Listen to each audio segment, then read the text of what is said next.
that it's a platform for people from different backgrounds, teachers from industry. Uh, so they're coming together and being present in this particular session. And I should say, Shankarji, that definitely I miss I miss the beautiful campus and the beautiful surroundings of your institution.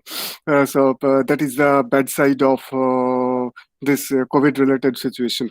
But thank you very much for giving me an opportunity to interact with my colleagues and people with large experiences whom I can share.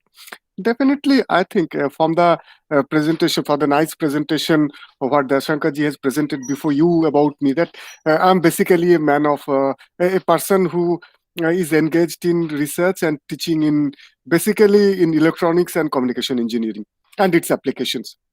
So some of you must have started thinking what Sebi would tell about MOOCs and application of MOOCs. I think I can share this for my large background, not as a computer person or nor as an education specialist, but as an educator and who teaches in master's degree classes. I have gained experience over the last maybe 2 decades. At least one decade, I have gained some experience that how computers can be used for teaching purpose. So I don't want to talk about computer, nor I want to talk about education, but I want to talk about how computers can be. I want to share my feelings and share my experience, what I gained, and why it is required for training of students and to make them job ready and rather society ready over the next couple of years. That's why I'm here. Okay, and definitely I will share my ideas only because it is what I am telling is from the experience background. So, very good morning to all the colleagues present here, ladies and gentlemen. And let me directly go to the presentation. Let me make my video off so that I can save some bandwidth.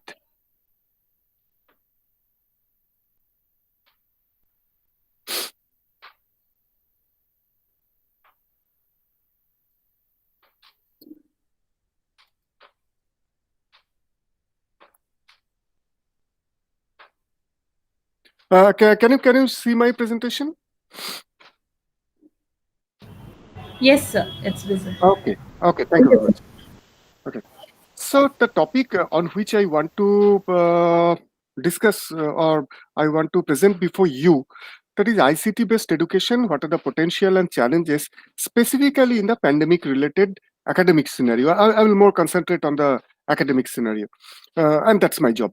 Uh, so first of all, the disclaimer: whatever I will tell, the views and opinions, what I will express here, that is exclusively of mine, and necessarily it is not the official policy or position of my university and any other agency. Right. So the agenda today, I think I have 2 hours of time. Dashankarji? Yes, sir. Okay, no problem. I think I will try to finish up by 1 hour 40 minutes or 45 minutes, and after that, let me hear from you what you think about the whole situation. What's your, in the perspective, how you see the situation? So the agenda today would be like that we are living in an ICT enabled data driven society. That's very important. And that we need to understand whenever we will go for any MOOCs or why we should use MOOCs, how to use MOOCs. But before that, we have to understand, being the seniors and the forerunners in the society, who will help the society to come into to evolve into or to fit into the change paradigm. So we must first understand that what is the direction of the society in which it is moving, basically from the technology point of view. I'm not a qualified person for in the other perspectives. Then only the need for the MOOCs and the development of MOOCs and the uses of MOOCs and the population of MOOCs that can be understood in the broader perspective. So to do that, I will go into the COVID-19 situation and the footprints in education, and most importantly, the career of our students or the career of the learners, or if you do not take students, the career of the future generation, the career of our family members who are juniors to us. And I see this need for converting the challenges into opportunities.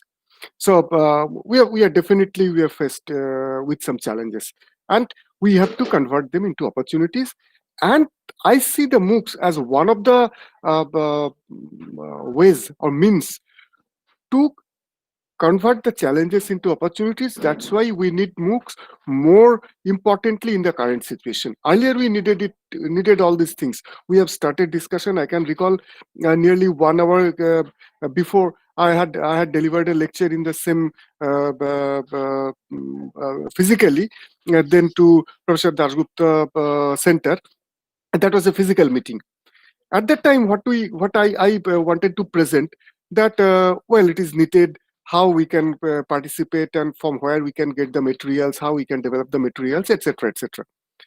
But now I see it in a I would rather say in a slightly different perspectives. Why the importance of MOOCs in the current situation has grown more. What was some 1 year earlier, it has now grown more, and MOOCs is only one part of it. What are the other parts? There are many resources for converting these challenges into opportunities.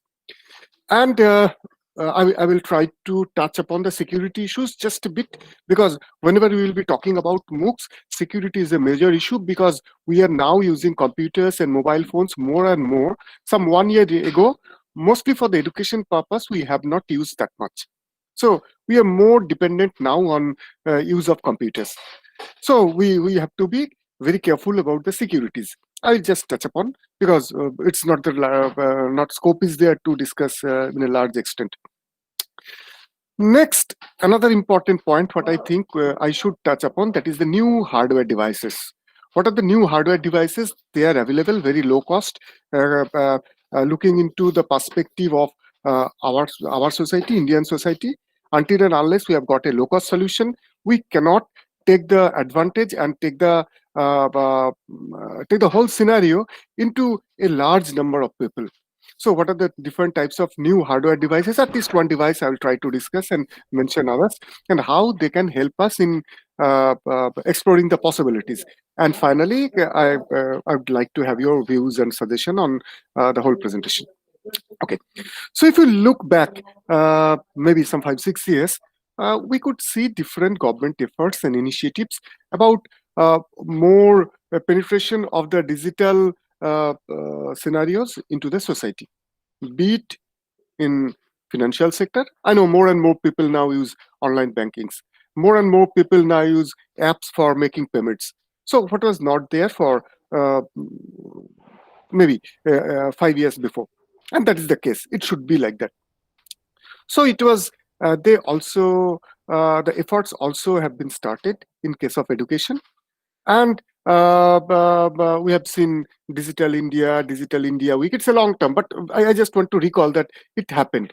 So in case of education, the first, I would rather say, first streamlined instruction what came to the universities during 2017, around middle of the year, around July. Uh, University Grants Commission and Ministry of HRDC did an HRDC. They invited all the vice chancellors from over the country to come down to New Delhi in Bigyan Bhavan to meet did an education minister, and that was a national convention on digital initiatives for higher education in higher education institutes, HEIs, right? So after that, when it was finished within a month, around August, this particular document was circulated. It was called the Action Plan 17 by 17. So there were 17 plans. If you can, I think all of you can see, there were 17 plans or 17 verticals or 17 areas. All the universities were advised to initiate their efforts in these areas. For example, approval of SWAYAM course. I'll talk about this. Approval of SWAYAM course, designing of new courses online, a digital education cell in all universities, retain the teachers. Uh, that means adoption of digital means by the teachers and move to flipped classrooms. Accessing the Swayam Prabha channels, that is the TV channels, etc., etc. Implementation of NAD, National Academic Depository. So these were the I would say the roadmap which was provided by the government of India before the universities. At that point of time, they were advisories.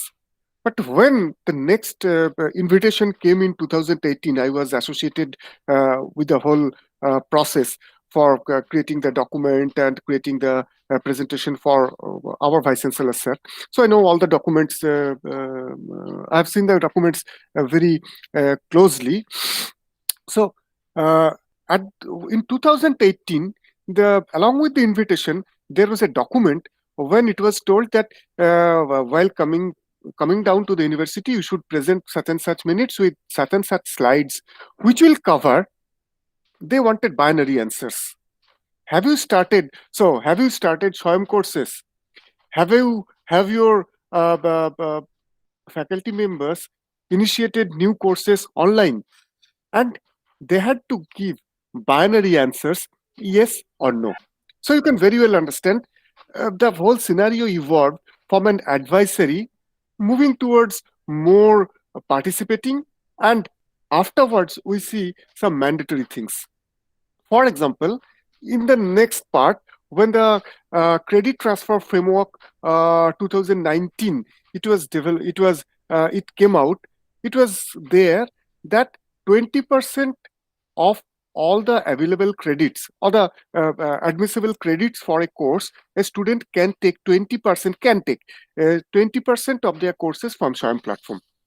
And now, during the accreditation processes, for example, in IRF or in a NAC, etc., etc., scopes were there that you have to answer how much you are adopting this digital learning process, how much you are adopting this digital learning process in your institute, how you are sensitizing your faculties and affiliated faculties in the affiliated colleges and your students, that they are taking part into the whole scenario of the digital learning process.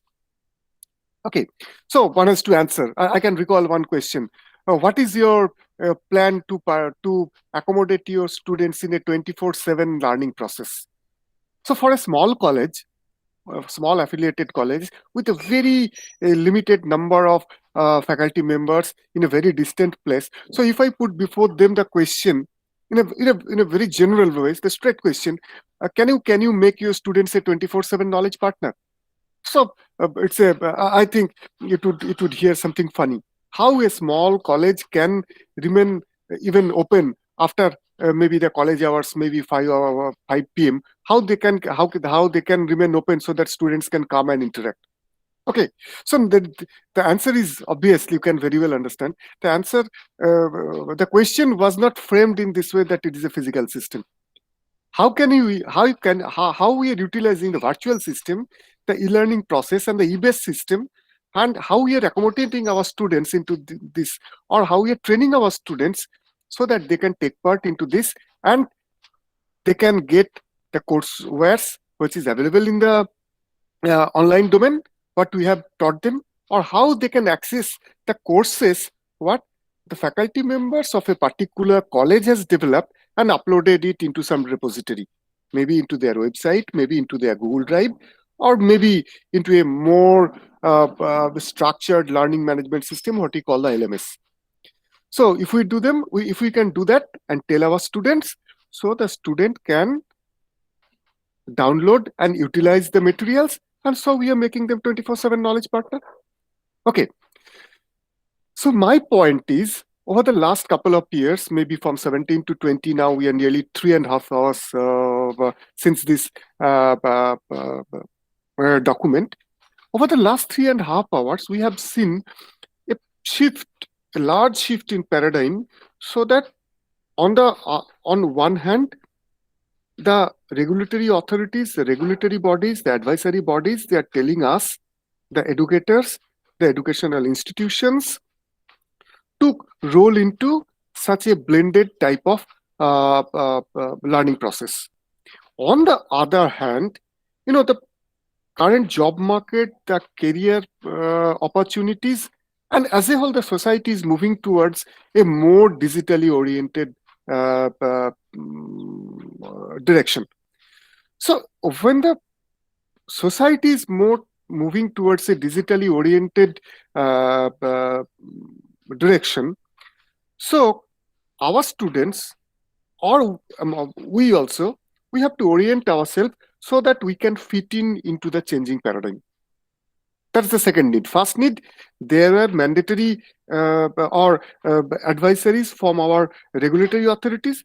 Secondly, from our side, that was a top-down view. From the bottom-up approach, uh, our our society demands that we understand what is going on into the around us, and accordingly we need to fit ourselves.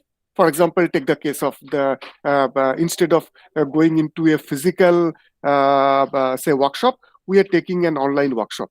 It is obviously, it has got some bad sides, but the good sides are, it is saving a lot of money, it is saving lot of time for all of us, also for you and also for me. Just I finished my normal class at 10:30. So if it had been a physical class, I could not take a physical workshop. Today's class I have to cancel, or I have to reorient or rearrange on a different day. So both the things I can do today, as because we are using this particular platform. And secondly, the job, what would be created in the changing paradigm, their nature would be a bit different from the what are the types of jobs what was being created earlier. So from the industry side, from the education side, and definitely from the student side, to get to enter into their career, they must orient themselves in a newer way. But the problem is, when a student or a learner or a trainee or an intern, when he or she wants to orient himself or herself in the new direction, in most of the cases, we, the conventional education hubs or educational organizations, we do not have the scope into that particular of training into that particular topic into our curriculum, because our curriculum keeps on changing, maybe after 2 years, sometimes more than that. So within the 2 years, much has happened. So we have to complete our curriculum. We do not have much extra time so that we can pick up and deliver the students the new things. And secondly, in most of the cases, or in many of the cases, as an educator, I even do not know on the topic, a very new topic. What is the hot topic? I would rather say, where many students can go. I even do not know. So the scenario is, I have to pick that up first, then I can train my students. Then the question comes, is there enough time or financial resource so that I can pick up this new topic by myself, if I definitely am interested and I'm ready to pay some money to learn this, but from where I can get this? So there comes the importance of uh, MOOC or MOOCs and the e-learning process. But before going that, I should say what I was telling about the change of the society, that we must understand. Being an educator, whatever may be my background, maybe I'm from social science background, I'm from technology background, I'm from science background, or I'm from even pure language background. But still, I need to understand what's happening around us, and that's why you have seen that in the HRDCs, the Human Resource Development Centers over the country, the regulatory bodies are arranging the orientation programs, what now they are called faculty induction programs. So at every stage of their career, an educator must know what is happening, how the society is moving, and basically the society is now moving up to a large part being driven by technology. We are going towards a data-driven society, and we are more and more we are valuing the information. We are living in a data-driven society. We are more dependent on data, on education. For example, today's meeting or today's discussion. Secondly, for communication, just I tell my students, just close your eyes and think I have lost my mobile phone. Just and in a very hypothetical case, then you will understand the need for information. So I think I will start sweating if I think that my mobile phone is lost just now, along with all the materials, all the apps, and all the data. What I am carrying in my mobile phone, it is lost. I will start sweating. So uh, um, and also the social media, not only from entertainment or communication, personal communication purpose. Now the social media, the groups, something is happening in my class, within seconds all my students know that because I have posted there, okay, you have to submit this way, but instead of tomorrow you have to submit it by today night at 10 p.m. So everybody knows within minutes. Also for entertainment, for health. I'll talk about this a bit later. And obviously for travel. We are more driven by data, and we are making informed decision. We are making informed decision on the basis of data. I'll give you two examples. First example, take our personal case. Suppose I want to purchase a ticket for going to Delhi. Earlier, what was the case? In a small city like Bardhaman, we used to go to a particular person, one or two persons were there who used to purchase ticket for us. They were authorized agents, and we thought that they know everything about air ticketing. Okay, we used to go there, and after on the next day, he used to give us a ticket, whatever possible price whatever the price he wanted, we had to give that one. But now the whole scenario has changed. What we do, we search the uh, uh, online travel portal, for example, MMT, etc., and search for whether we need the best possible time and ready to pay extra money, and whether we need to save some money by purchasing odd hours. So as per our demand and requirement, we can purchase the particular ticket, and that is being possible only because of we have access to data, ready data on our fingertips. That is example one. Example two. So basically, both Bishwarati and we, Bardhaman University, we are situated in a location where predominantly more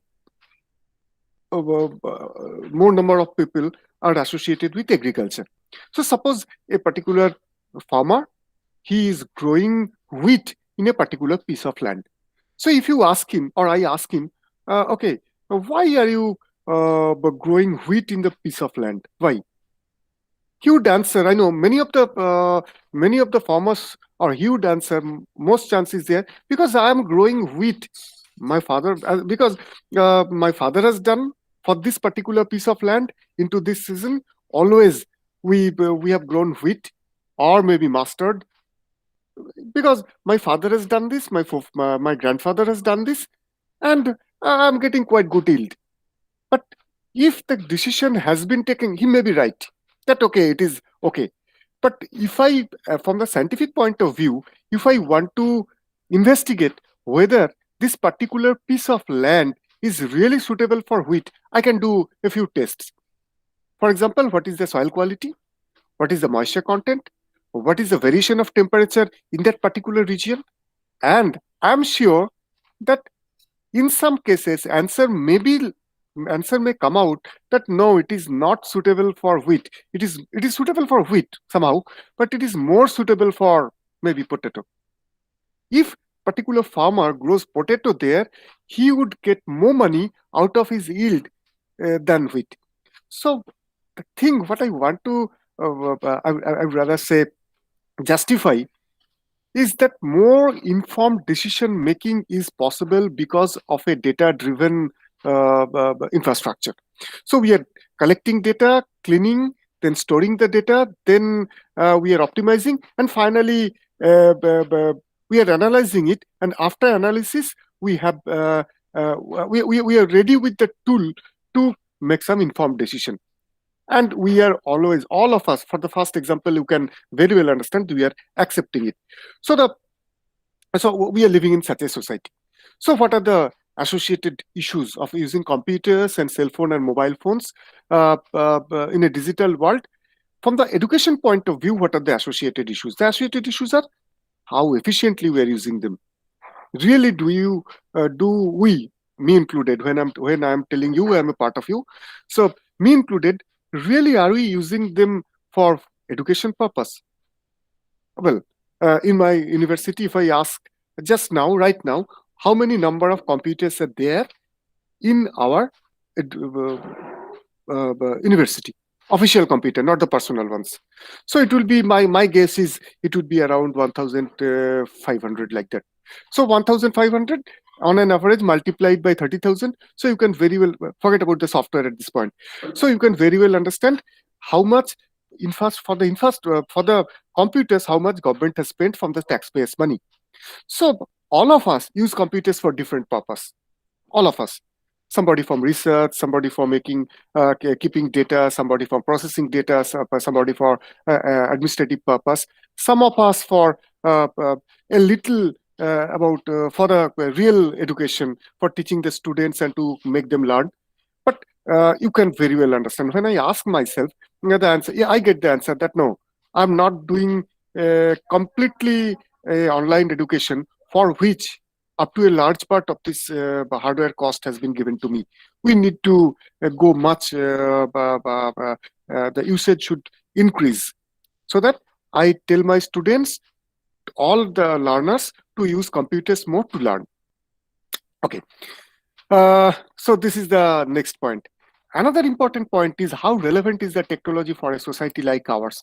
Now, when I'm talking in a platform of the Professor A.K. Dasgupta platform, who are more associated with not only in technology but also the socio-economic aspects of our society. So I think it's a very relevant question what I can put with confidence here. How relevant is the technology for a society in the Indian society? Do we really need it?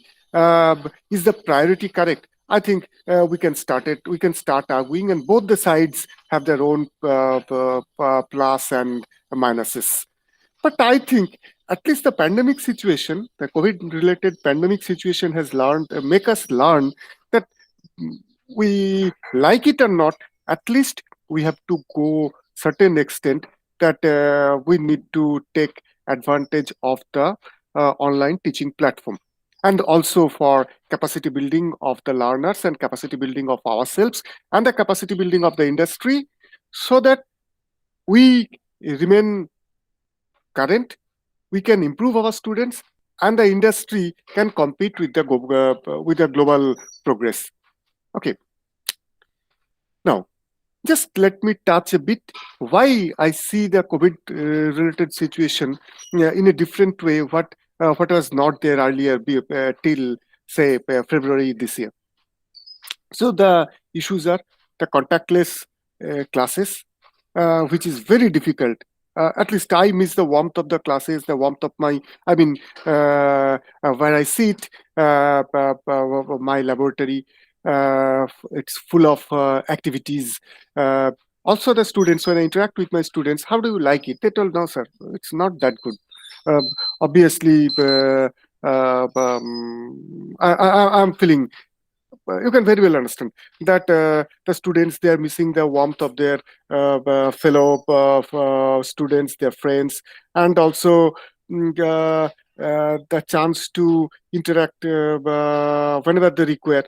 So only I can come in very specified time, deliver the lecture, discuss a bit with them, and when my class is finished, they always do not like in calling me. And that may be a common question for many of the students, so that if only one calls, the answer is not known by all of them. So that is the problem of contactless teaching process. Second is the exam and grading process. The students are very, very anxious because of the completely new examination and grading process. Then the employment scenario, it's very difficult to predict. If I go into the next slide, these are the challenges what has put us before a situation what we would not have done normally. What we would have done normally, we are trying to avoid this due to health reason in many times. And again, we are doing something what earlier we could not have done. It is very clear to everybody. So if we restrict our discussion in education, in the new normal situation, the challenge is how to prepare myself and our students so that they can take part because of the changing career requirement. They can take part into what's happening, how the career opportunities are changing, so that we can make them ready. But we do not have the scope of delivering them the content what is required for them, the extra edge we could not give them. But still we need to prepare them how to do that. Secondly, we need to understand the market needs and advise them accordingly. All the learners, not only students, but the interns, the project trainees, we have to make them learn and advise that, okay, so this is the market need. So first of all, I have to, we have to understand how the market is changing and how MOOCs can, massive open online courses or the e-resources or the electronic resources, how they can cater the need. And very importantly, as because a student, maybe take the case of a student or a learner whose age group is 20 to 25, who has come into our institutions or your institution with some aspiration, with some career aspirations, and okay, I will do the masters, and after that, a portion of them are ready to take up teaching job. I will teach in school, I will teach in college, or with time, ultimately, I need to go into a very good teaching organization. Some of them are, they come here with the aspiration of, okay, I will go for a government job, I will sit for the competitive exam. But that's why I need to pick up things and learn things. Some of them, they want that, okay, I will go for business, I mean finance and management part and other service areas, and maybe a handful of them going for business. So these are their expectations. But in the situation, you can very well understand their aspirations. They can very well understand that earlier what were there, how they could have progressed into the situation that is not possible now. So they becomes very, very frustrated. Take the case of confinement. Along with that, the frustrating future for them. So they could not understand that where we would go after finishing our courses. Earlier it was tough, now it has become tougher. So they are feeling very, very uh, rather very, very sometimes depressed. We need to support them initially. But when I started that particular question, that is it a relevant technology for our country, considering our socioeconomic background and scenario, I have that answer. That when we have started our online classes, we have in our mind, being teachers, all of you have in your mind that 1 2 3 or a certain percentage of your students, they have real problem. At least I know, I have a very small class, but still I know at least one or two students who really have problem in accessing the internet. They have to come out of their home, and I know one has to walk for more than 7 8 minutes to a particular place which is a bit higher than the other places in his village, so that he gets good mobile signal, so that he can come into the class. So I think this experience is there. But still, when you have started your class and interacting your students into the situation when all of them are confined in their homes, they understand that other than our family members, somebody else is there from my institution who is standing beside me, and that helps them immensely. And coming back about their supporting them emotionally, once again, maybe we are here. Suppose I'm from physics department, somebody from chemistry department, somebody from Bangla department, somebody from English department. We do not have rather very structured training on how to support young students mentally. Only what we picked up from our life experience of our lives. That okay, we can tell him or her this way. But a formal training could have been better. From where we can get this training? The answer once again, lots of materials are there. At least certain portion. What I am today, if I take the course, I can make myself a bit I can put myself in a better position to consult the students or to advise the students or to remain in their side in a much better way what I am today. So that way you can very well understand that I am trying to put before you what are the requirements of the MOOCs from the uh, uh, regulatory point of view, from the knowledge point of view, from the career point of view, and also as a teacher or as an educator, from emotional point of view, how I can how I can support the teaching learner community. All of this can be done, or all of them is supported by the e-resources. MOOCs is a part of it. So that is the background. That's why we need to go for MOOCs. That so that we come. So what to learn all this, all the new things, or the how to relearn, how to enhance our learning process or the learning experience, because we cannot go in physical classes. Students cannot come in physical classes right now. And secondly, many we do not know the resources from where I can take the class, take the particular topic, because some of them are very new. We do not have enough textbooks even. We do not have we have some research papers or some white papers like that. But the structured classes, those experts who have developed these documents or white papers or maybe the research papers, so they are coming out with the courses, and they are launching it into online platform, so that no need to going out anywhere. In most of the cases, free of cost. In some cases, only within a permissible cost, I can take the course. So what to learn? First is the resources, of which I will go afterwards. And second is a self-learning process. So self-learning process, so I do not, in this difficult scenario, I do not need to have support from others, direct support from others for learning. But learning is a process where only one direction process to one direction flow not always succeed. In most of the cases, do not succeed. We need support from the instructor.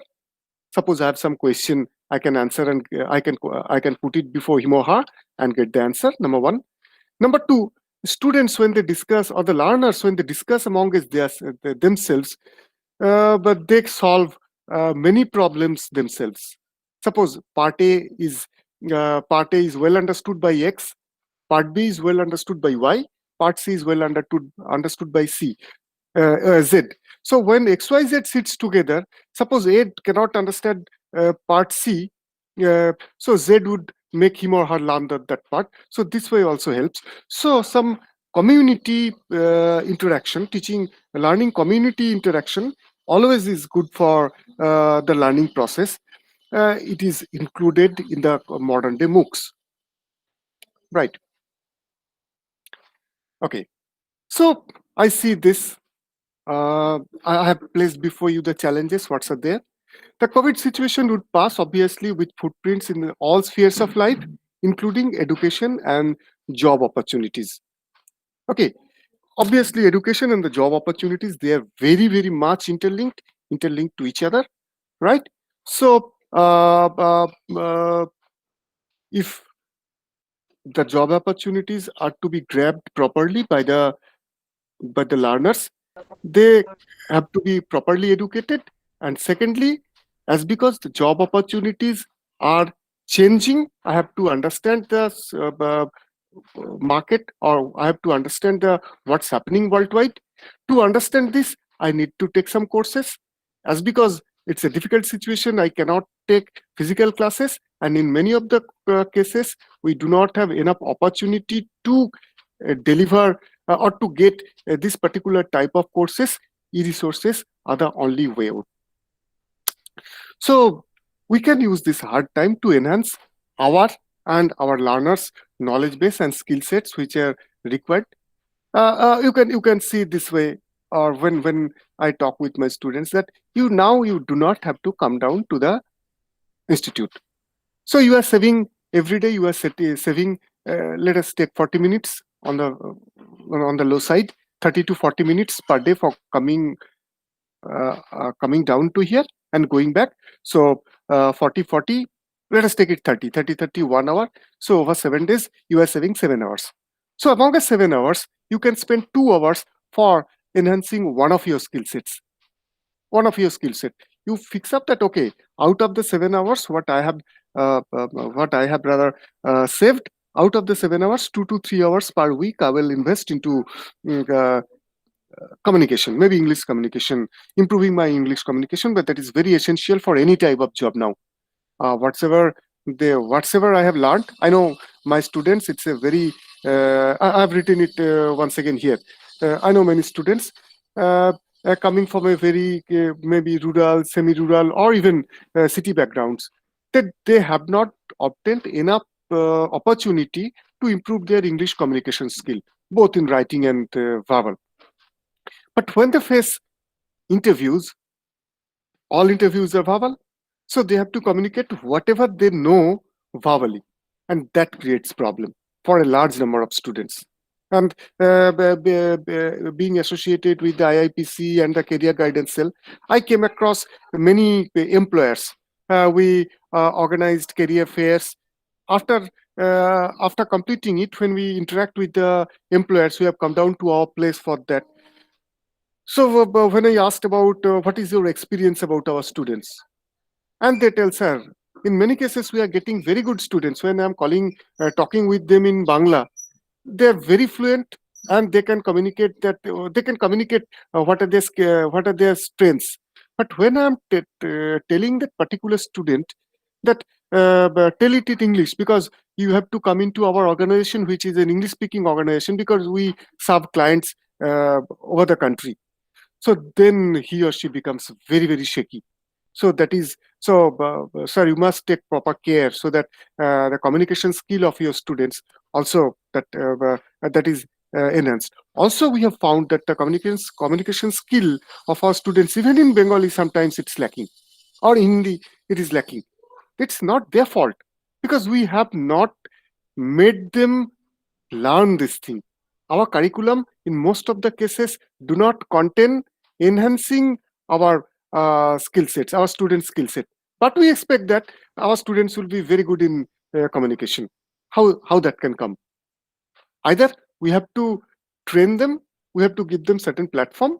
On that platform, they would learn how to improve their communication skill, what are the tricks, what are the catches, and they can practice and improve themselves, and they become, most importantly, they become confident, then they can communicate. So this is a time, I think, we can tell them to improve their skills. Once again, the question comes, from where they will take the this training to improve their skill set. Once again, the answer is, I will show you some examples from where writing good English, communication skills, even in ICT website, there are methods, or there are courses where the students can take part and enhance their verbal communication skills. Next comes, already I told it, that understand the market need and tell our learners to follow this. You have to keep our and our students' eyes open to know the career opportunities, the hot topics over the next couple of years to come, and exploit the existing resources, the e-resources. So before going into e-resources, let me touch upon what are the technology, what is coming up over the next couple of years. Those who are interested, not only from the technology point of view, but also from the social science point of view, you can go through this book. It's very lucidly written. Everybody can understand. What in the coming days, how our society would be changed, how our society would be changed, and you can find, I think, you can find some new point of for your thoughts, or maybe your exercises from this book or from this discussion. So if you see the society over the next couple of years, if we take this axis to be the time, so more or less we are here, and this is the maybe the next 20 years like that, 20, 30 years like that, or maybe 15 years to 20 years like that. And these are the infrastructure. So they are the different types of infrastructure. So you can very well understand, as we go up, the infrastructure becomes more and more complete. So I will try to remain within the very basic infrastructure what we will get over the time, and it is already percolating into our society. So first of all, it is the 5G technology. In the mobile phone, 5G technology. Uh, so 5G is it, 1G, 2G, 3G. So G means generation, 4G is fourth generation. So basically, we need to know that 4G is a technology, mobile phone technology, using which we are getting very, very good quality data. In a very, very good quality, very high speed data. So we would be using, mind it, we would be using online platform. For accessing the online platform, we should go into internet. For going to internet, we need data connection. For getting data connection, we are dependent on the mobile phones in most of the cases, basically the students. So a good quality data connection which can deliver content in a high speed, we can deliver larger amount of data. That means more the content can contain now more videos, more rather presentations, graphics, etc. Earlier, when we were in 2.5G or 3G, we could not think of that our presentation would contain so much of presentation, so much of graphics, videos, etc., because the data speed could not support it. So in the coming days, the 5G technology, I would rather say the next step of 4G technology. You can very well understand that already only yesterday or day before yesterday, one of the companies they have announced that they will be launching very soon the 5G technology in India. Okay, the 5G technology, it would support more advantages. Forget about the other technological advantages for our discussion, that it would support much higher data speed. So that would support our e-learning process. Second is the photonics. Photonics is associated with light. So why light is important in case of communication? I'll give you one example.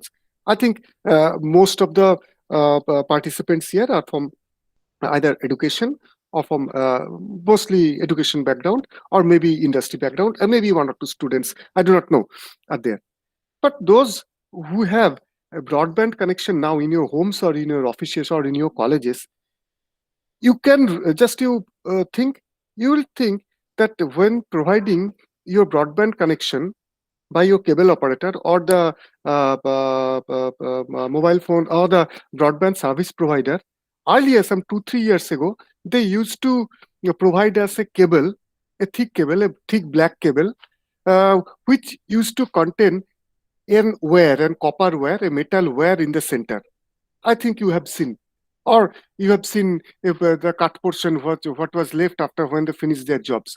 But now, what they push into our homes is a thinner cable, a bit thinner than the previous one, because it's a fiber optic cable. It do not contain a metal wire. It contains a fiber optic cable, which is made up of plastic-like object. Okay. Then inside your home, you must have seen from the first box. There is a first box. After the first box, there is a thin cable, a very thin cable, yellow or blue thin cable, which goes into your what you call the router.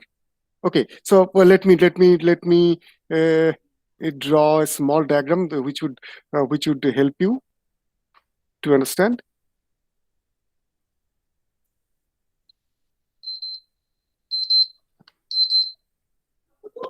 It is needed because we need to understand the technology. So so you will find this is a cable.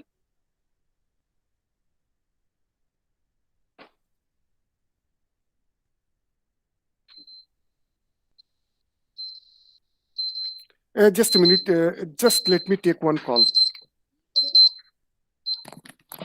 Hello sir, আমি একটা বিয়েতে রয়েছি, একটা টকে রয়েছি sir.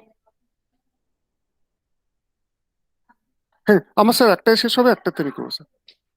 Okay okay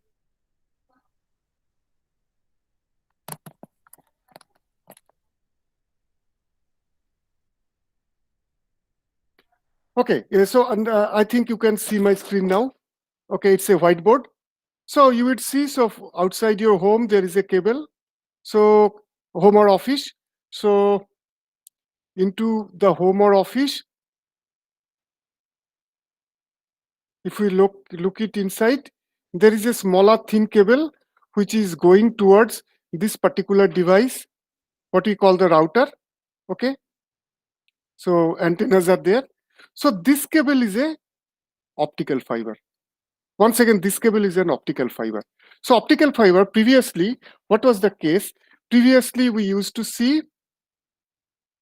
cables like this. So this is the cable, and this is an copper wire. So if you cut this cable now, instead of the copper wire is not there. It would look like the same, but you will see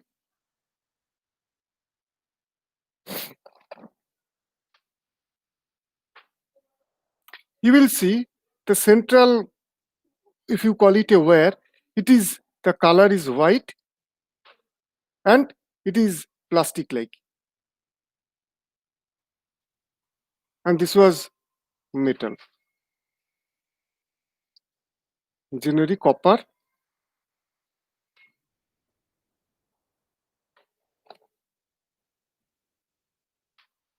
or aluminum.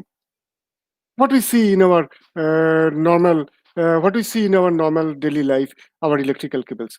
But here you would see the white plastic type of wire. So you are you know very well that plastic cables do not conduct electricity or do not conduct this type of information. So why? So why we are taking then the white plastic like thing? It is fiber optic cable. What we do, we convert the electricity into light, then pass the light through it, and ultimately in our receiving it, we convert the light once again into electricity. Right. There are many advantages. It can carry more information more faster. So photonics is associated with this one. So why, you may think, in an introduction to MOOCs, why AB is telling so much of thing about how information is carried? We have to understand this because the backbone of providing online courses is computer and communication. So we need to have some basic idea about, for delivering good quality content, I need a good computer and good communication. And good communication, that means fast communication, is being possible. Oh, probably. Can you see my presentation? Hello? No, sir. Oh, sorry.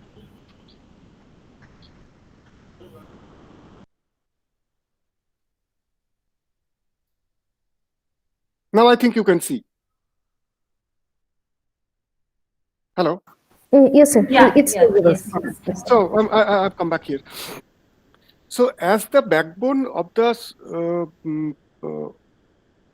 electronic learning process is communication, computer and communication system. So at least we should have some idea that, okay, with time, the communication capability of the computers, it is being enhanced, as because we are having much higher data speed and the hardware to support this one or the technology to support this one.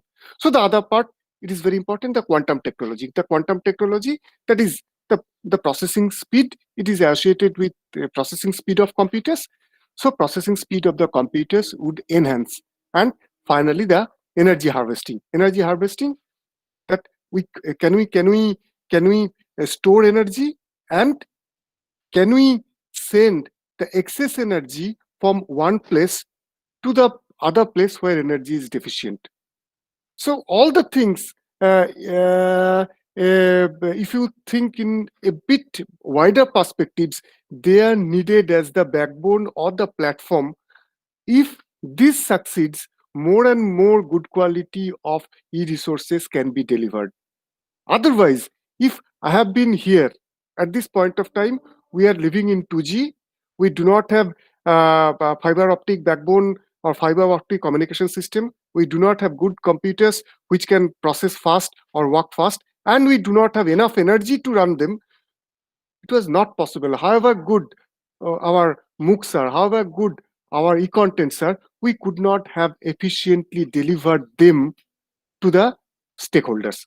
So these are needed. All these things are needed as the platform on which the MOOCs would learn. So that's why I have taken up this particular slide or this particular information as the starting point. As I came to know that this is the first day of the whole endeavor, so I thought I should discuss these points. That along with understanding the softwares, along with understanding the e-resources, along with understanding the what is possible, how to develop the contents, until and unless we know, not in a very deep detail, that is not required.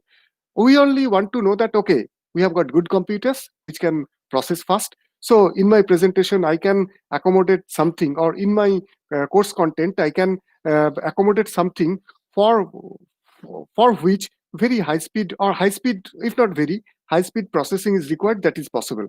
I have got fiber optic backbone, so high speed data can be transferred there. And we have got the 5G which supports wireless data. And we are thinking of so that everybody has access to energy, so that they can learn, they can run their devices taking help of the energy. So all these things are required. And in future I'll just touch upon these two parts. One is open source. So we need to the society is moving more towards open source software. That means open source software and hardware. At least one hardware I will introduce before you. Open source software and hardware, and human AI interaction. So this is a bit tough thing to discuss at this moment. But open source, you can think that some 10 years ago, whom of you have used computers? They have only their computers. So if you want to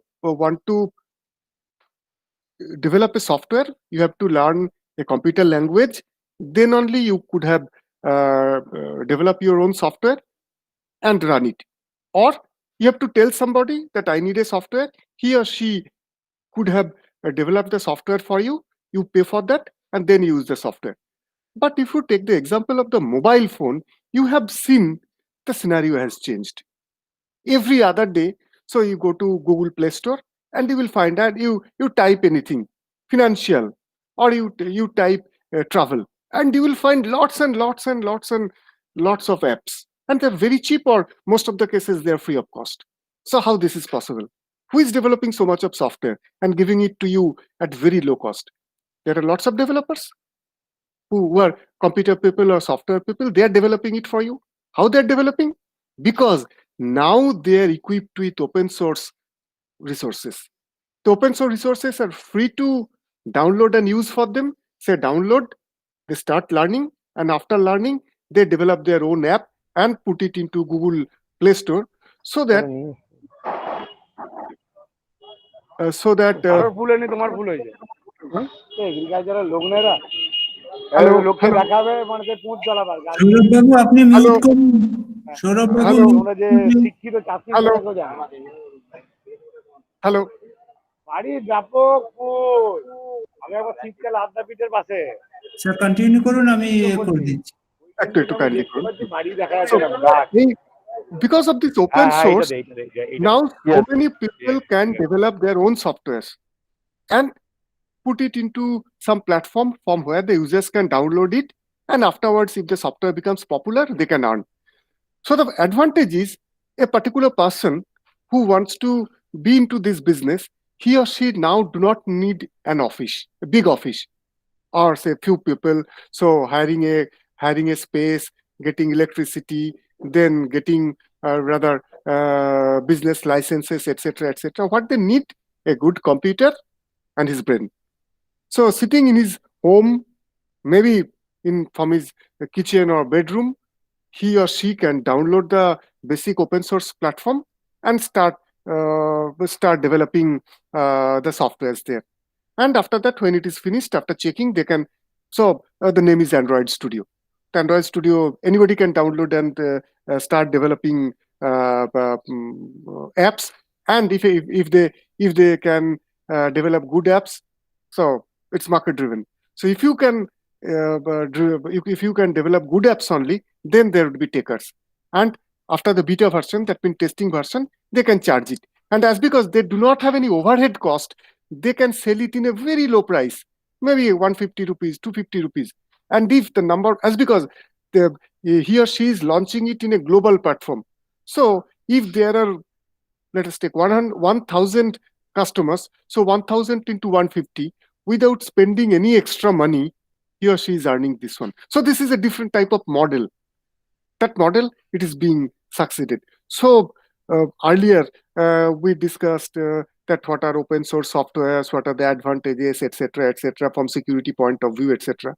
But now people has understand, a lot number of people, they have understood the beauty of the open source softwares and the open source resources. They're using both the hardwares and both the softwares.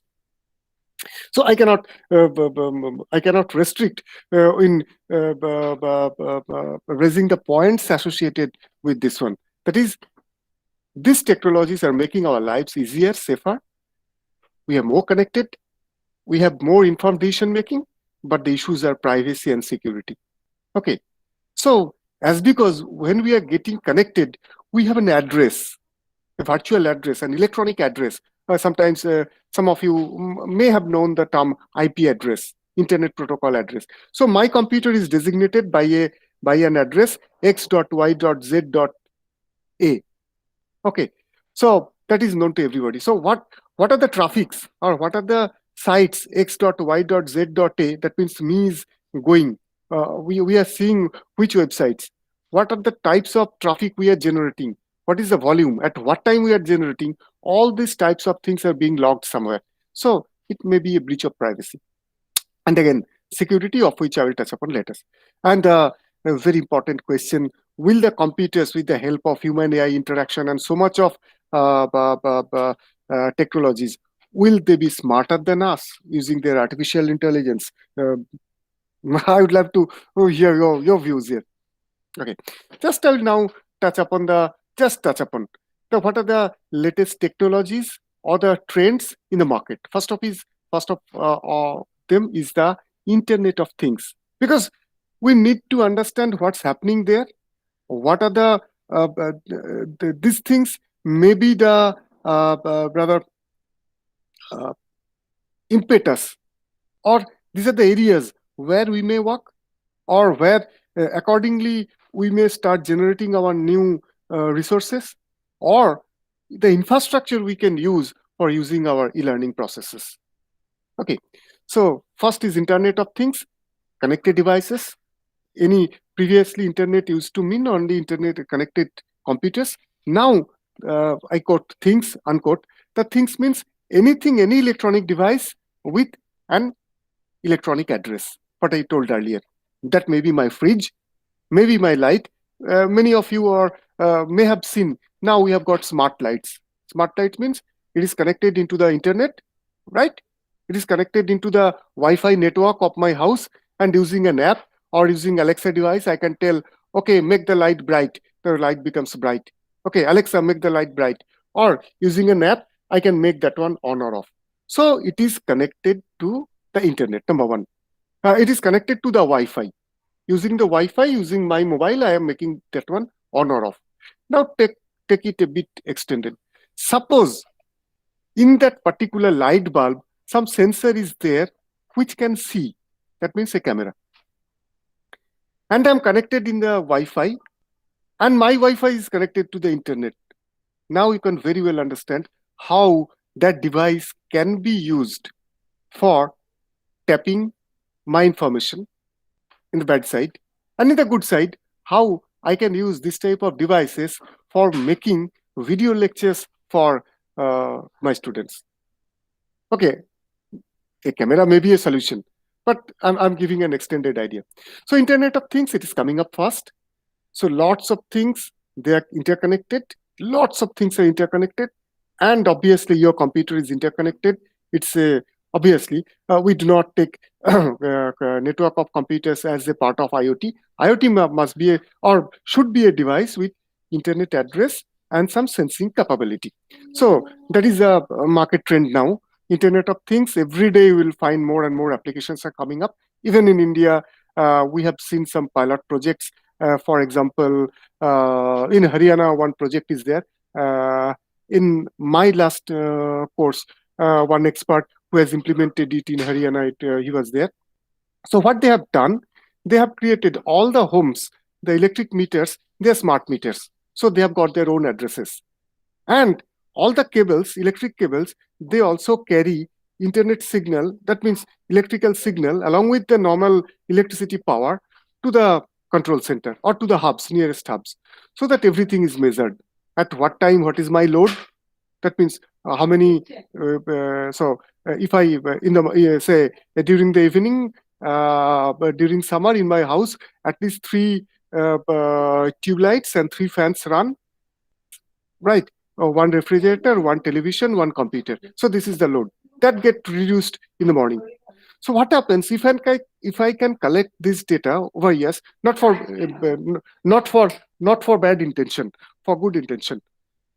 If I collect them now, collect them after certain period of time, maybe after 6 months, I have got a picture that what is the energy requirement of this particular area of the city, or maybe the whole city. What is the energy requirement area, and what is the over time, during the morning, during the day, during the afternoon, during the evening, during early night, during dead night, what is the energy requirement, and accordingly I can plan. So it would not be the same. Sometimes it would be higher, sometimes it would be the lower.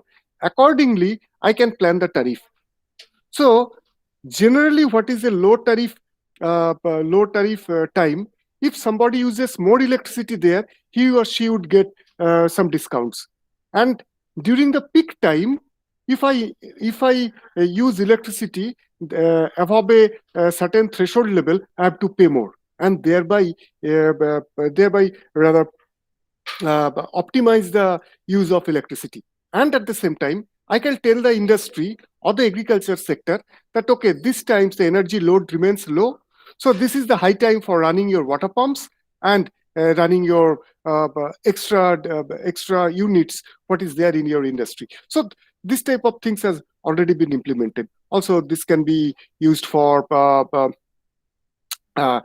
smart cities, what would come next, say smart cities, etc. And the two very important aspects where manpower is needed, and it is coming up to be in the future days, that is agriculture 4.0 and industry 4.0. So what is agriculture 4.0? As because in India, we are heavily dependent on, and would be, on agriculture. So our agriculture has to be changed over time. If we look into the global scenario, we have seen that in 1900, beginning of the last century, the mechanization started agriculture 1.0. Then came green revolution. After 50 years, it was in the agriculture 2.0. So it took 50 years to come from 1 to 2. Then 2 to 3, the precise agriculture. And in 30 years, so here to here, 40 years, 50 years, 40 years, 30 years. In 30 years, we have entered into a digital farming era. So all the farming, all the agriculture, it is moving towards more information based. So what I want to mean, that there would be more opening, there would be more and more opening on this type of applications and this type of businesses. So our students, our learners, and ourselves, we should get acquainted with the new technologies, what is coming up, and divert our research on this topic. For example, I've given a very small example of our research. So we have developed this for measuring the different parameters of an agriculture field. So we are in the process of cutting the cost here, so that we can develop multiple this type of sensors and distribute it over a large area for doing some research on potato. That is there any direct relation between temperature, humidity, and the potato yield or a particular disease? So what I can say, some of you must be thinking that, okay, that is the job for only technologists and science people. No, wherever there would be a business come up, a physical business would come up, that office, that business needs all type of people, not only engineers and technical hands. They need their uh, their finance people, their marketing people, their service people, their in-house maintenance people, their HRD managers. So new types of job would be created, but they should understand for what they're working. Similarly, industry has moved into Industry 4.0, where cyber physical systems and IoT, Internet of Things, and networking are controlling the production process. Then smart city where this type of devices are being implemented, and lot of services, public-based services, is planned to be mechanized, where there would be very low amount of human to human or machine to human interaction. The interaction more would be from machine to machine.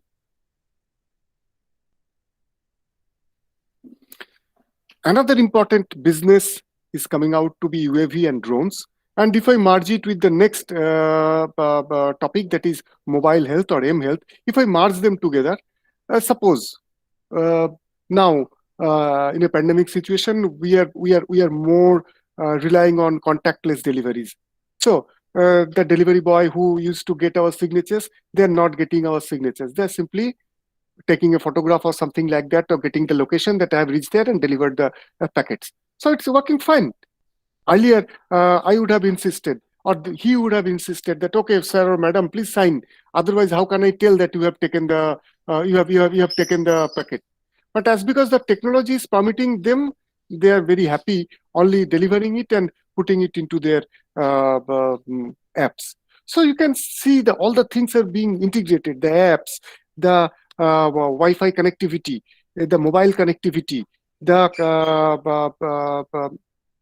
contactless deliveries. Everything is being delivered.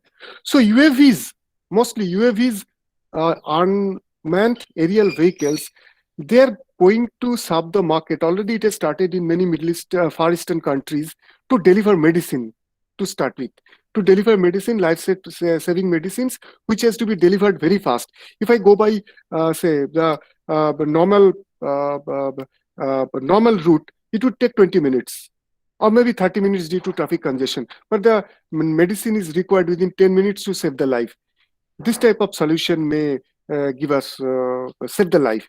And at the same time, the drones are being used for already by the law enforcement agencies by different purposes. For example, pandemic management, pandemic crowd management. In case of, so this is I've taken from one newspaper. It is from Kolkata, and here I've taken one example that I was visiting Bangkok last year, and during for a conference, and during the evening party, one item was there with Thai authentic music.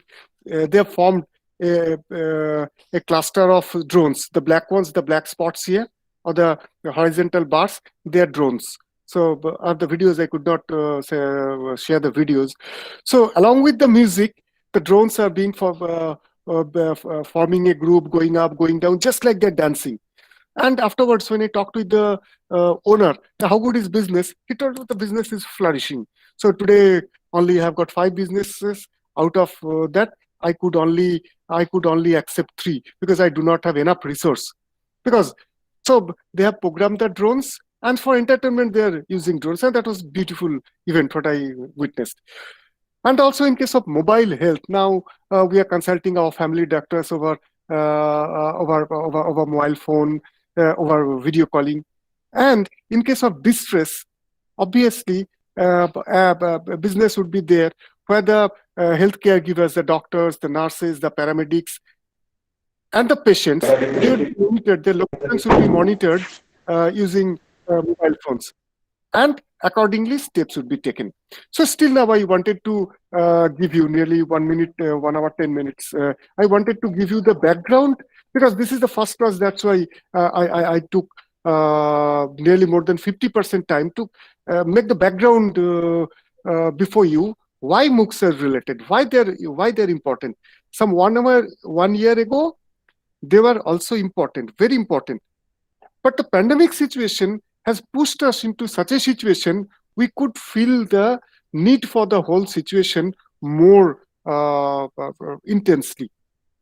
So more intense need has been felt, and obviously the technology in a data-driven society, it is ready, which we can take help of to develop, deliver, and properly utilize the e-contents. Now let us come to the second part of my presentation. Okay, I will just tell you the related issues of E or M learning. Why E or M learning? First is electronic learning, e-resources, and second is mobile resources. Because we have got a mobile phone, which is a smartphone, very costly. How we can use the power of it, the hardware and software power it for learning, to blend it into learning process, along with maintaining our life, our other requirements, how it can be blended into a learning process.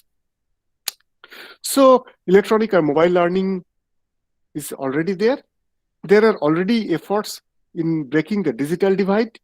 And I think if you compare the divide with other parts or other sectors of Indian life, for example, health, for example, food, for example, a good quality of potable water, use of energy, the digital divide, the height of the digital divide is a bit lower than the heights of the in case of other divides. So I will just try to talk about the online resources. What are the online resources? Not in detail. I repeat, not in detail. So this is a course where you can get this, not like that. So what are the different types of online resources? What are available? Then virtual classrooms, then online libraries, webinars. Do not need to talk. Everybody is now taking part in webinars. How to face the challenge? Another very important challenge. I will raise this one. Android-based apps on education, the use of mobile phones, and at last the hardware devices. That's part 3 of my presentation. So if I now introduce MOOCs, the MOOC is massive open online course. I repeat, massive open online course. Now everybody knows the name. So there are 2 types of MOOCs. One focuses on scalability, and C focuses on the community connections. Forget about the very technical parts. That would be dealt by the, even if you tell me, so can you fully distinguish between XMOOCs and CMOOCs? I cannot, because I need not. This is the idea who deals with the pedagogical aspects of education. Okay, and once I start developing process, then I will start developing MOOCs. Then I will concentrate into this one. But to start with, I need to understand what is MOOCs, what is the basic idea, because all of us would be users of MOOCs or developers of MOOCs. We are not the theorists. I hope so, that we are not the theoretician who would more deal with the theory of MOOCs, from the educational point of view or the pedagogical point of view, or start discussion or the debate on that one. That is also necessary, but that would be dealt by other experts. So what is meant by massive? Obviously, massive is massive, huge. When I will finish, you will find that if I take any online resource on a particular topic of my interest, probably my life is too short. My lifespan is too short to complete all of them, just like learning good music. Oh, okay. Or hearing good music. My life is too short to complete all the musics what I want to hear. So then open. What the open means? Is the content open? Is it free of charge? If it is not free of charge, is it affordable? I'll give you examples of all the things. Then does it require registration? Or it is open. Anybody at any point of time can go and start taking the classes. You can very well understand that no, then it cannot happen like that. That without registration, anybody can come and join my class or join our MOOCs. It is very difficult in managing the content and also from the security point of view. The third is the online. What is it real time, or can I use the offline data? in countries like us, that is very important. That if I only insist on the online materials, that only when the teacher is online, I can take the class. The model, I think, would not succeed, because in our case, even in my home, if I am completely dependent on rather mobile data, not on the broadband, I find that during some parts of the day I could not get good data. So a good solution would be a blended one. Online, when it is online, I will take help of that. If it is not online, I will download the material and use it afterwards. Or I can use a method so that it is not fully dependent on the rather communication capability of my devices. And if it is online, whether the contents, whether they are saved into my local hub, that means in my college or in my university, or I am downloading it or in my country, or I have to use the global repository, which is situated globally. So these are the associated questions. And the courses, obviously massive, very large amount available, open. If I register, most of the courses are very open. I can simply register and start. One point is charge. Some of them are free of cost. A lot of them are free of cost. Some of them charges very less. Some of them are very costly or very costly. All of the types are there. Third is online. I take it using online means through my computer, communicating over the computers. So although I am telling it online, in many of the cases, they can be downloaded and saved into my local computer or into my, when I will talk about Swayam, I will talk about this, or into my college computer, or say college portal, or college central server, or maybe it can be done by the local government or the federal government. And the courses, the associated questions are they self-paced? That means, is there any pressure that I have to complete this particular module within this particular point of time, say within 2 hours? It may not be for my case. I'm a slow learner. I want to learn. My learning processes, I will proceed to the next part only when I can understand fully this particular module. So then auto-paced courses are not for me. So different types of courses are there. In most of the cases, they are self-paced. I can take the course as much as possible. That means as many times as possible. There is no restriction on time that I have to complete this particular module, say module 1A, within 2 hours of time. The total time taken may be 30 minutes. For an average, within 30 minutes, the suggested time is 30 minutes. But I can take it up to 45 minutes or maybe 1 hour. Maybe one part I could not understand. Again and again, I am hearing from that one. Then is there any start and stop date in most of the courses? Yes, it's there. Then can I earn college credit? That's the student's point of view. Can I earn college credit? The answer is yes. Already I mentioned about the UGC and MHRD, or did an MHRD, that the students can earn 20% of their credits by taking courses from these online modules, basically Swayam or NPTEL. Now credits can be transferred. Then badges, can I get badges? For the professionals, if I, after completing one course, if I get a badge, I can put it. Now it is possible. If I take a course in Coursera, after completing the course, they will give me badges. For example, IBM is developed and offering the course. If I complete the course, for me, credit is not required. I can put the badge into my CV. So whenever I'm sharing my CV digitally, the person who is seeing my CV can see the badge, the authenticated badge, and if he or she clicks there, automatically it is the verification. It goes to the verification site and tells that, okay, AB has completed this course from this time to this time, and he has placed in this grade. So badges are possible. So the other parts are, what are the roles of instructors? Already I told students, and including myself, I do not like a single way communication, that only the instructor would be teaching me and I will remain silent for the whole course. It's not like that. I want to ask questions. I want to interact with him. I have some better idea. I may have some better idea, so that I can share and get verified that, okay, my idea is good, or my idea can be an alternative route to solution. Then, is there a learning community? Once again, learning communities are required for interacting between the learners. It's there. In many cases, we can post questions, the instructor answer them. And learning, we can post questions to blogs or the learning community sites where the learners, other learners who have understood that part, he or she can answer. And in turn, I can give other answers.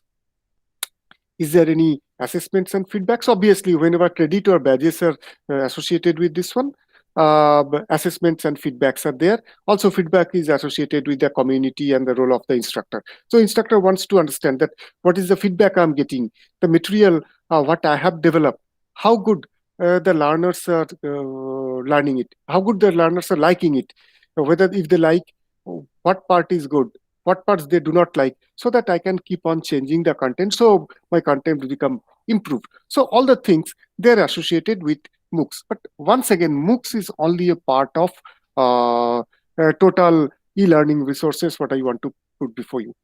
I'll just give you some examples, because I mostly I wanted to deal with the background part of this type of endeavor, not exactly what is there, how you will do it.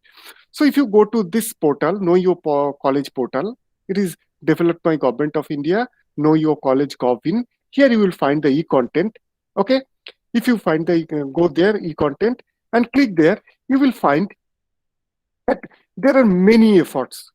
Fortunately, there are many efforts over the last 10 years, what has been put forward by the government of India, or more than that. Since you can see it for over a long period of time, many agencies. The problem was many agencies have their what I would say had their own efforts. Many agencies had their own effort. They were doing independently. They were developing materials. But for an user, it was very difficult to know about all the efforts.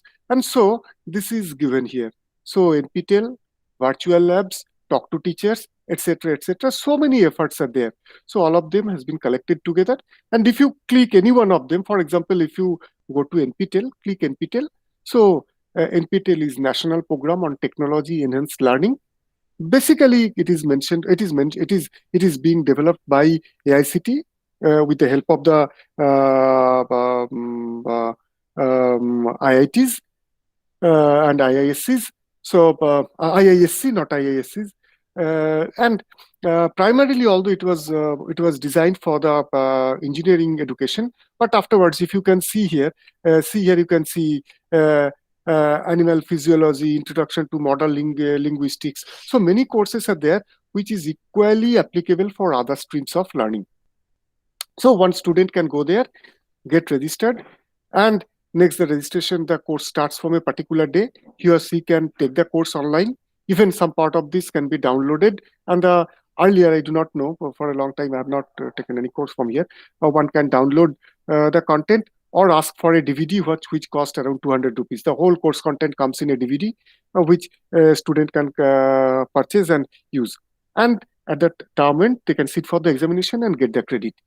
And in most of the NITs, I know, in most of the NITs now, for the PhD coursework, at least one or two courses they can take from NPTEL. Along with the physical courseworks, they can take NPTEL courses, and after getting the certificates, that is added for completing their PhD coursework. So what I would suggest, that you, one by one, whenever time permits, you see what's are there. That means what's are there in this different efforts, NPTEL, virtual labs, eJontro, etc., etc., and find out a few and identify a few points or a few topics what you can tell your students from where they can start learning. Or at least I have taken long time ago, I have taken one course from NPTEL for just to more to, I would rather say, to brush my knowledge, because in that time the knowledge what I know has become nearly obsolete. I need to pick up new ideas. Okay, so you can browse through these efforts, and from that You can find out courses, what you can suggest to your other stakeholders, and what you can use yourself. Similarly, another effort is e-Pathshala, what is called the National Mission on Education through ICT. It's the oldest effort, and here this color represents different topics what are there, the course contents. Now it has increased, and one educator also from universities, they can start developing this type of materials by themselves. And I know when we are filling up the AQA report for NAC, next cycle NAC report, in AQA question is there, how many of your faculty members are associated with developing of content for e-Pathshala or Swayam? One has to write and give the links. So that helps in improvement of yourself. I mean, your academic credibility, also the credibility of your institution. So you can see I've given one example that in computer science, huge amount of, you can see the developer's name, Dr. Usha Munshi, paper coordinator. So you can see in a global platform, your name would be displayed. And people across the country or now across the globe, now they know that how that this particular content has been developed by madam or sir. So your academic credibility enhances. And also during your career progression method, they brings in added advantage, not only from intangible point of view, or tangibly for getting points into your what is called that academic score points. Okay. Now I should more concentrate on this one because this is the rather hot platform for content. What is called the Swayam. It is the current government initiatives. Let me just tell a few words. Swayam is a indigenously developed MHRD and All India Council of Technical Education. They jointly developed it. It is ultimately capable of hosting 2,000 courses and 80,000 hours of learning. What I learned that it is being increased. It is based on access, equity, and quality. So whenever you will develop any course, these are the points what you must keep in your mind, that it should cater these needs. Access, it should be such that everybody can get access, everybody can participate, so that we can the equity will share to all of our stakeholders, our students or learners. Anybody can commit, can use, can fulfill this. And thirdly, the quality. We should fulfill the basic three cardinal points: access, equity, and quality of the content. What you would be developing in our the material what we will be developing, if we want to use it as a developer. And as an user, when we use it, we have to take care of this, that when I'm telling our students that you use this one, whether it is really easily accessible. A very good quality course, but not easily accessible. The bandwidth requirement is very, very high. That means it needs very high speed. I would generally avoid suggesting my students telling that. But bear it in your mind, those people who have developed it, they also knows this. So in general, the courses are more accessible, equitable, and the quality definitely in a global standard, they are checked.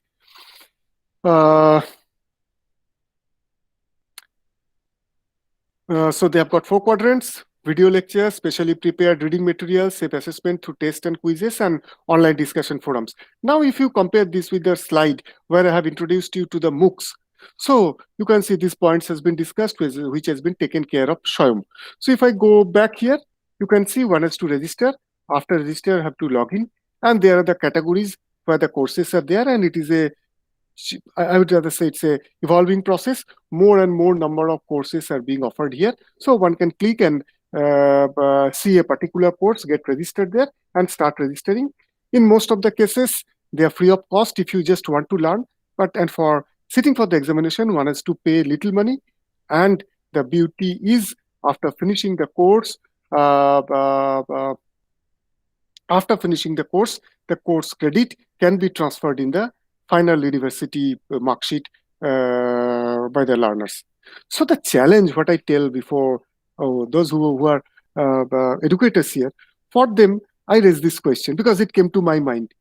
Then why, if all the materials are available in the online courses or in e-resources?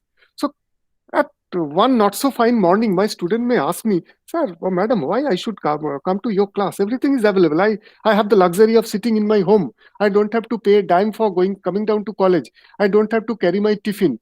I don't have to carry, I don't have to face the scorching heat or rain or winter. So I'll get everything and get good quality data and good quality teaching. And if with time 100% credit transfer is possible, then you can very well understand where we stand. So what is the way out? The way out is we have to cope ourselves up with the scenario. A student would understand, if I miss Abhi's class, along with his own teaching, what he teaches in the class, he also teaches us from where we get extra material so that our learning process becomes complete, and the supplementary materials, he makes us learn also that thing. We cannot compete that face to face. No, online courses, I will not tell the students to take online courses or tell them, oh, nothing is there. I know I'm lying. In this case, if I tell that nothing is there, I'd be lying. So I have to tell my students, number one, that okay, so these are the courses. So whatever I had to teach within this period, this short period of time, I have taught you. Now you take help of the resources what are available online to enhance your skill set, to enhance your knowledge and your skill set. Along with that, from the what you are seeing, what's happening in the globe, accordingly you have to learn one or two new things for understanding this. Secondly, what we are teaching online or we are teaching physically, we can take help of these courses and new items, new materials or modern materials that can be downloaded from here or that can be used for the material with proper copyright agreement, so that our classes becomes more and more attractive. So this is the way out. I think we can help this one. So these are the other websites, Shakshat, right? So till now I discussed about what are there. I just given you the examples.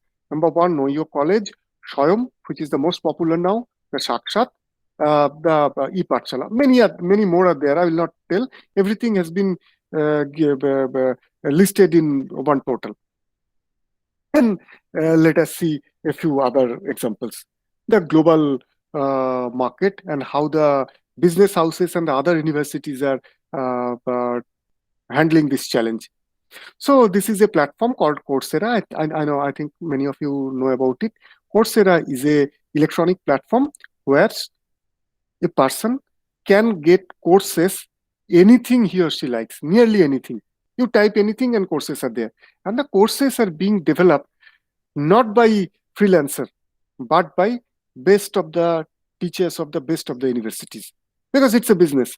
So if somebody gives me money that, okay, you develop a course on this particular topic, knowing about my competencies, and then if the company has hired a group of experts, my developed material would be placed before them. They will review it and tell, okay, this portion is good, this portion needs some modification or improvement, this portion should be omitted, and ultimately they comes up with the course, and my course is launched in a platform. So any student, if the platform is very well reputed, the student searching for that particular topic can come across my course. They can get registered, pay money to the company. The company in turn will pay me a part of it and a part of it to the expert. So everybody wins. So this is the business model now. So I would also request you to go to any of these sites, Coursera. So the courses are being developed by best of the universities and the best of the teachers. Why best of the teachers? Because their textbooks we have read while I was a student, or their textbooks I refer to my students. And this model is flourishing. Many of the companies, many of the private companies in our country even, they now are accepting certificates from these platforms, for example, Coursera, that, okay, if I have a certificate on Python programming from Coursera, everybody accepts, private companies accepts that, okay, AB knows Python because he has passed the very stringent passing mechanism of Coursera on that particular topic. Okay. So similar other resources are edX. I just wanted to give you the feeling that what are there. We have got national effort, we have got global effort and commercial effort.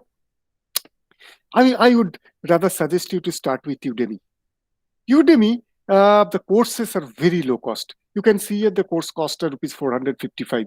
And also, if you start doing a course, the next course comes in a 360. And if you register there, you will get notification courses for 350, 360. And I have taken a few courses. I'll give you because why for a particular reason I want to give you some examples. The courses are very very low cost, and many different types of courses are there. Not as good as Coursera, but different types of courses are there.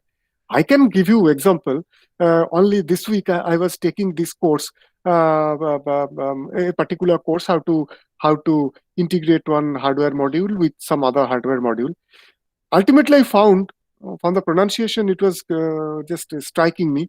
The course has been developed by some definitely expert. The way he is presenting, sitting in Jharkhand, and his course is now launched in a global platform. So if any expert from any part of the globe, he or she can do it, also we can do it. So here you can see, teach, make a global impact. You can start developing your own course there, but it should have quality.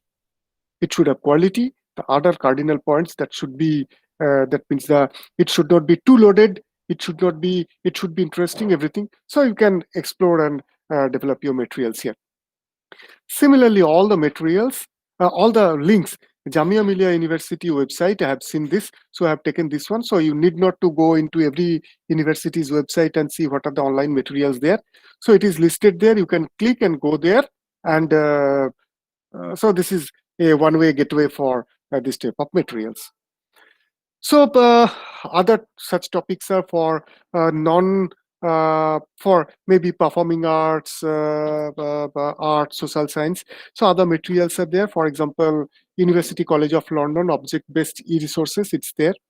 Similarly, Google Cultural Institute, if you go there, you can find this type of efforts from where you can download the materials and use it for your teaching purpose. And they will feel that, okay, when, say, for example, I'm talking about the Great Wall of China in my history class. So other than showing them very still pictures, if we go there, and as because now we are taking online classes, so everybody is in their mobile or computer screen, I can start exploring this. I can start exploring this particular, and everybody can see, so they can have a real life feeling on the topic on which I am telling about. So these are the very good tools what can be used by us for the improvement quality of our teaching, for making our class improved, and to develop the skill set of our students. Similar other resources are open culture, Alison, etc., etc. Now the content management. So suppose in your college you are developing your own material, uh, how to manage your content. Your content you can manage, simply make a Google Drive, put in the Google Drive, make sub-drives, say Bengali, semester 1, 21, 22, semester 1, and put all the material there. English, similarly. So inside your college Google Drive, so many materials are there. One student, and share the link with all the students, but it is cumbersome. You have to know the email of all the students. A better way maybe, in your website, you make a portion of e-learning resources and upload it there. Still, it has got some problem. Other students can access it. Okay, that it has good side also. But after certain time, the volume of your web space would be squeezed. So better to use some content management system, for example, Moodle. For a non-profit organization like yours, if you use Moodle.com, you can develop the material and upload here. And from the course outline, what I saw in the document, I think there would be certain discussions on how to develop the LMS. As because I tried to concentrate more on the background, I just want to give you examples. I will not go more into that one, but for enterprise, one has to pay, but for the college, it is not needed. Even there are platforms, for example, take GitHub, you can share your contents there. There are many methods for which, without knowing a single line of coding, you can upload your material into the websites or into the portals and share the portal name only with your students. So you need not to know the email IDs of the students. Okay. Then mostly during this very difficult situation, we need to access the library. Number one, up to a certain time, the libraries were closed. Number two, The vehicles were not there. Number three, I'm always afraid of my health issues. So I want to avoid the library, and everybody does. So there are few online libraries in the internet what you can use and suggest to other learners that you can use this one. I'd give three examples. First is the openlibrary.org. So you go there, openlibrary.org, simply register here, and after registering, you can search your book and you can find the book is here. For example, I have given it here. The beauty of the system is it is a legitimate digital library. Legitimate digital library means just like a physical library, this library contains digital books, limited number of copies of digital books. For example, 5 copies is this book. So if I'm the number 6th, so I'll not get the book, just like a physical library. All the 5 copies that has been lented out, once they return, being the 6th person, I will get the book. And the books are given to you for 14 days. There is some content management or book management system developed by Adobe. It's called Adobe Digital Edition. You have to download the Adobe Digital Edition itself. You can download it here in your computer and start reading the book. The obvious question, can I print the book? The answer is no. You cannot. But you are getting, probably you can at a time, you can get 3 books, just like a physical library. So it's a good source. It's a good source. And if you do not return the book after 14 days, on the 15th day, not so fine morning, you will find your book has automatically returned by your system. So that way this library goes. So other libraries are archive.org. Here, other than books, you can get video, audio, pictures, etc. that can supplement your material development. And third is the World Public Library. Do not worry, I will share the PDF copy of this presentation with the organizers, so that you can have it and you do not have to write down the names of the websites. Directly you can have it. So there are many libraries in the internet. What can be the resources for your learning? And also you can get materials for development of your course content. The fourth one, the Digital Library Initiative of India, the Digital Library, National Digital Library, NDL. It's a repository of materials, huge amount of materials, what any citizen can access and download, starting from school books to very high quality research-related books. Everything is there. Okay, now let us come into a bit into hardware. So we know we are using mobile phones, and the mobile phones, there are many apps, and the apps may be used for education purpose. So that is also e-learning, not only online courses. That's why I told the MOOCs are only a part of the online learning process. So we can tell our students that, okay, I know in this part of the country, my students, including me, I also make spelling errors. So whenever I make spelling errors, I have this particular app installed in my mobile phone, for which I have paid hugely. So I just open it, find out the particular word and correct my word and learn that word. So I tell my students, so you are allowed to keep your mobile phone open just beside your, say, copy, only if and only if you have got this particular dictionary and I don't want to see much spelling errors. Spelling errors is no problem of yours. But even if you have got a tool, but you are not using it, then it's your fault. Okay, so there are other tools also. Many learning tools are there. You can go to Google Play Store and download the learning tools, even share with your students. Also, during my mobile communication class, there are tools which I have downloaded, and the free copy I distribute with my students, so that whenever I tell about a particular thing, they can have online experience that, okay, this is the signal strength here. They can measure it using the meters. And also there are apps for this content management. For example, this is ePathshala, this is for Coursera, this is for edX. Udemy has their own app. This is for NCERT book PDF.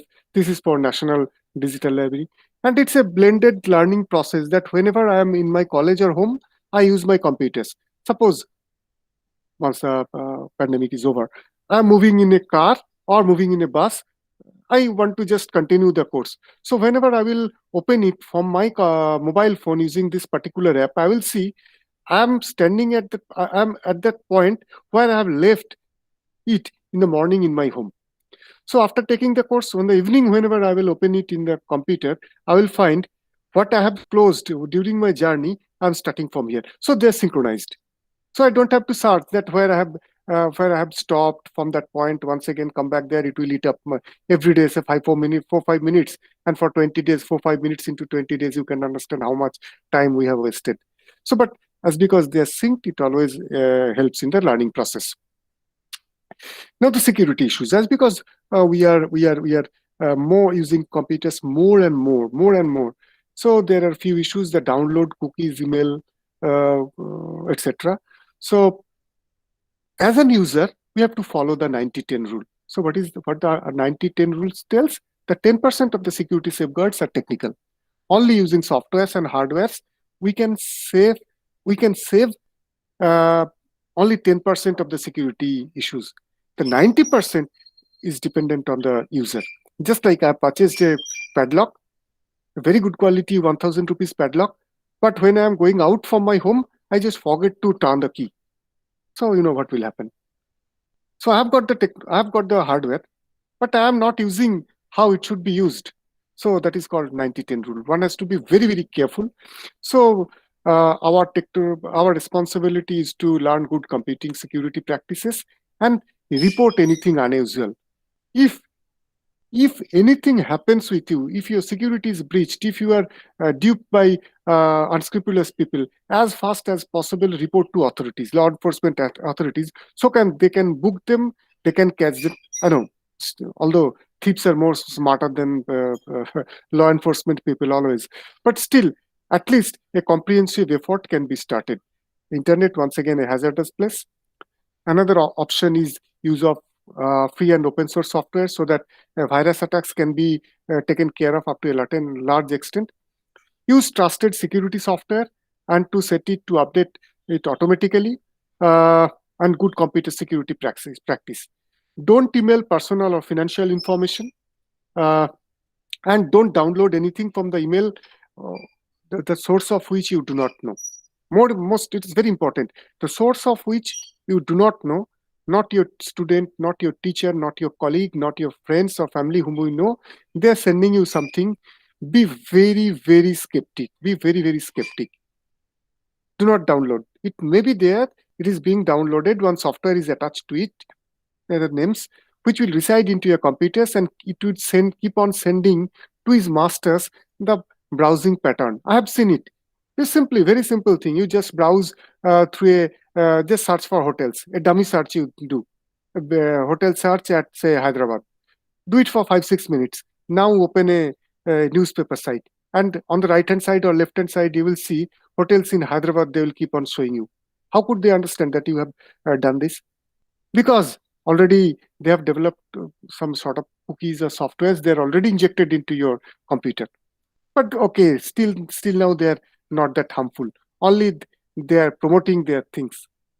But there are unscrupulous people. They want to get your computer locked and ask for ransom, what they call the ransomware. So suppose you have got very important document in your computer.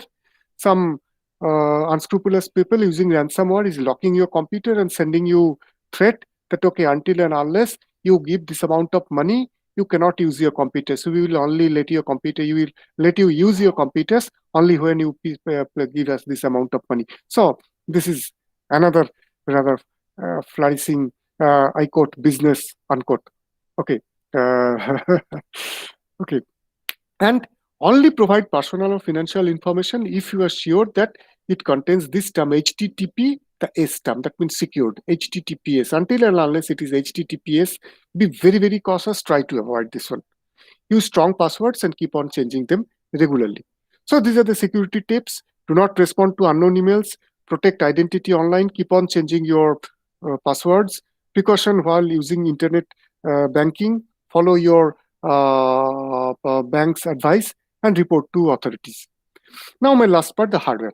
So we are telling so many things that, okay, so many materials are available. We can do that using online resources. I can learn this, learn that, learn from that places. I can develop material. So at the end of the day, the need is of the hardware. until and unless we have got enough number of platforms, be it a mobile phone, be it a tab, be it a computer, whatsoever may be there, myself or my students or the learners or other stakeholders cannot get access to that content, however good it may be, however best possible technology supports the whole endeavor. So I need hardware. Now the challenge is the hardware cost. So if I now want to develop a after the pandemic situation is over, I want to develop a online reading library for our students in our college. So I need at least 5 to 10 computers. So 5 computers take the basic cost, say around 40,000. So 5 computers, 40,000, 2 lakh rupees. Maybe each college do not have that resource. How we will solve it? Tab, once again, until and unless government have some comprehensive policy and deliver it to the students, tabs have their own problems. I do not know how much this would be successful. And give them the hardware, they cannot access it. So is there any alternative so that any hardware, low cost hardware can be installed in your college, or you can tell your students or teach your students so that they can install in their home and start using it? The answer is the use of small board computers. It's a complete different, rather, I would say, presentation what our group we present for. But I would give you the name, the Raspberry Pi. Raspberry Pi, you can see here, it's a credit card size computer, and everything a computer needs, it has got everything. So you have to just arrange one monitor, maybe an old CRT monitor, by using proper cable. By using this type of cable, you can attach this board with it. One has to purchase a micro SD card, what is used in our computers, or mobile phones. It's very cheap, some 500 rupees. Then keyboard and mouse, then power source. This we need, and this we need to connect with that. And most importantly, the operating system, the software, it is open source. You can download directly from the internet completely legally. We do not have to run behind our vendors that, okay, if I purchase my computer, you have to give it free of cost to me. That is a pirated one. And once again, he and myself breaking the law. Here, everything you can download from the internet. Okay, after downloading, you can install it. And using this computer, one can using this computer, one can browse the internet, one can type documents, spreadsheet solution, presentation, hearing music. So basic parts, even hardcore programming. Even hardcore programming in advanced Raspberry Pi use, we discuss about how the Raspberry Pi can be used to develop a 16-core computer.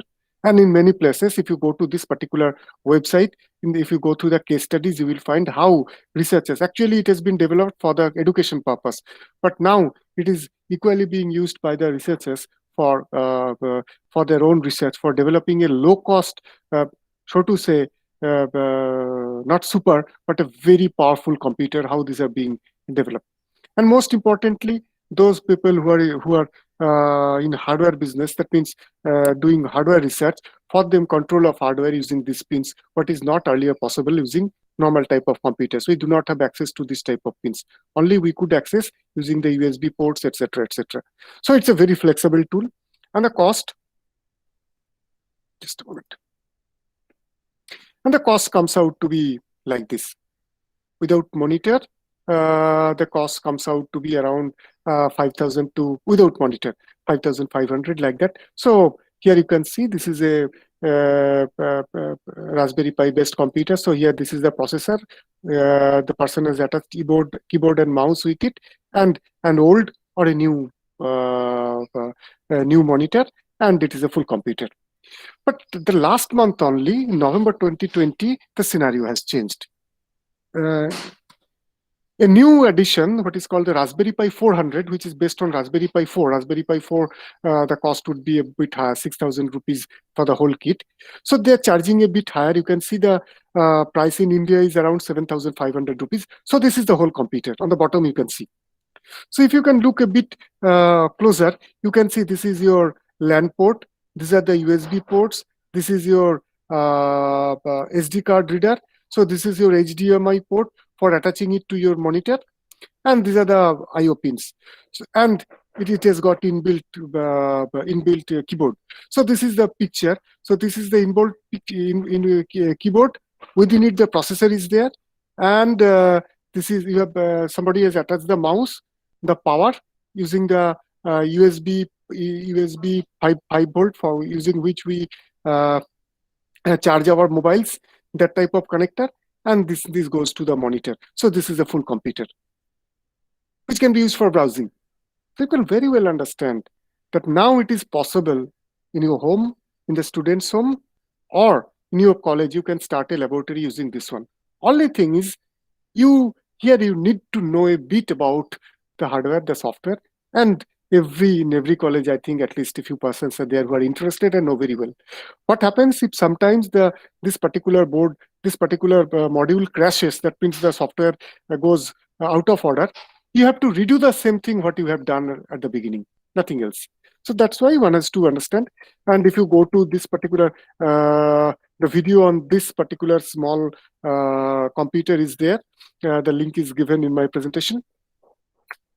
Low-cost hardware can increase the number of computers, very easy assembly. And now, the November 2020 model do not need assembly even. The existing infrastructure of, say, very old CRT monitors, you cannot throw it away, you cannot keep it, it is eating up your space. So you can attach it with this one and a low-cost solution and fast-based operation. So to end my lecture, end my presentation. Okay, so we take into account of the e-waste. We have to be careful about the awareness, the innovative ideas, and comprehensive efforts, because we are dealing with, and we would be dealing with lots and lots of computers, and they have got lifetime. After 5-6 years, when they will be discarded, how to properly discard them so that they are not threat to the environment. So the takeaways of my discussion today: difficult road makes better travelers. Lots of MOOCs and other resources and learning materials are available. We should develop ourselves and support other stakeholders, for example, students. Security is a major threat. We need to be very careful. Cost effectiveness is another major issue. Innovative and collective efforts are needed. For example, needed it should be. S is, I wrongly have written S. So already I have shown some examples. Other such examples are there: Banana Pie, then Latte Panda, etc., etc. There I don't want to make this heavy. So you just try to discuss this thing, and if you search small computers, you will come across many computers for for many manufacturers. You have to be very careful about the cost, and collaboration is the key for co-creation. So thank you very much for lending me your ears and your for hearing me for just more than 2 hours 3 minutes. Okay, so thank you very much. And for my end, my request is those of you are interested to know more about our research, you can visit. This is our website, BUGNSS in.